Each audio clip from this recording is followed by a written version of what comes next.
এখন থেকে চাইলে আপনারা খুব সহজে পূবালী ব্যাংক থেকে নগদ অ্যাকাউন্টে ফান্ড ট্রান্সফার করতে পারবেন। পূবালী ব্যাংকে যে পাই ব্যাংকিং অ্যাপ রয়েছে, এই অ্যাপের মাধ্যমে ফান্ড ট্রান্সফার করার সুবিধা রয়েছে। আমি পাই ব্যাংকিং অ্যাপটি ওপেন করব। আপনার যদি অ্যাকাউন্ট ওপেন করা না থাকে, পাই ব্যাংকিং অ্যাকাউন্ট কীভাবে ওপেন করবেন এ বিষয়ে ভিডিও দেওয়া রয়েছে, আপনি ভিডিওটি দেখে নিতে পারেন।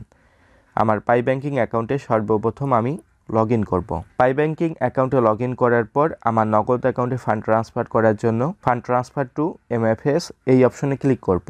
আমি যেহেতু নগদ অ্যাকাউন্টে ফান্ড ট্রান্সফার করব, নগদ আইকনে ক্লিক করব। এরপর আমাকে এখানে কিছু নাম্বার দেখাচ্ছে।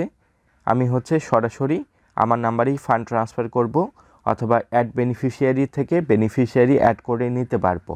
এরপর আমার নাম্বারটি আমি সিলেক্ট করব। সিলেক্ট করার পর এখানে দেখাচ্ছে আমার অ্যাকাউন্ট নাম্বার এবং অ্যামাউন্টের পরিমাণ, আমি কত টাকা ফান্ড ট্রান্সফার করব।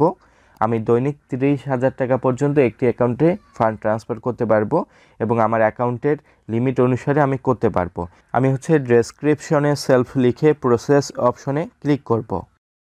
প্রসেস অপশনে ক্লিক করার পর আমার মোবাইল নাম্বারে একটি ওয়ান টাইম পাসওয়ার্ড চলে আসবে পূবালী ব্যাংক থেকে। আমাকে একটু অপেক্ষা করতে হচ্ছে, অথবা আমার যে ইমেল রয়েছে এই ইমেলে চলে আসবে। আমার কোডটি চলে এসেছে। এরপর আমি অ্যালাউ অপশনে ক্লিক করব।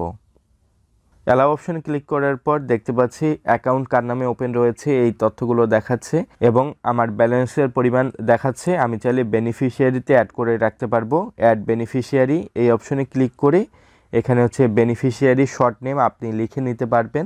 এরপর আমি কনফার্ম অপশনে ক্লিক করব। কনফার্ম অপশনে ক্লিক করার পর আমি দেখতে পাচ্ছি আমার সাকসেসফুলি আমার নগদ অ্যাকাউন্টে ফান্ডটি ট্রান্সফার হয়েছে। নগদ থেকে আমাকে মেসেজ দেওয়া হয়েছে।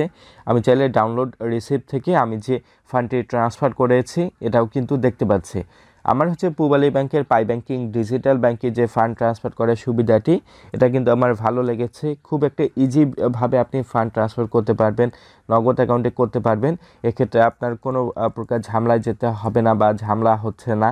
আপনার ফান্ড ট্রান্সফার টু এমএফএস এই অপশনে ক্লিক করে আপনি নগদ আইকনে ক্লিক করে আপনি কিন্তু মিনিটে ফান্ড ট্রান্সফার করতে পারছেন। শুধুমাত্র আপনাকে একটি অ্যাকাউন্ট নাম্বার বসিয়ে ফান্ড ট্রান্সফার হচ্ছে। এক্ষেত্রে আপনি যে নগদ অ্যাকাউন্টে ফান্ড ট্রান্সফার করবেন এই অ্যাকাউন্টটি সাকসেসফুলি অ্যাক্টিভ থাকতে হবে, তাহলে কিন্তু আপনার ব্যাংক থেকে ফান্ড ট্রান্সফার করতে পারবেন। যারা পূবালী ব্যাংকের অ্যাকাউন্ট ব্যবহার করেন তাদের মধ্যে ভিডিওটি শেয়ার করবেন। ভিডিওটি ভালো লাগলে লাইক দিবেন, চ্যানেলটি সাবস্ক্রাইব করবেন। ধন্যবাদ।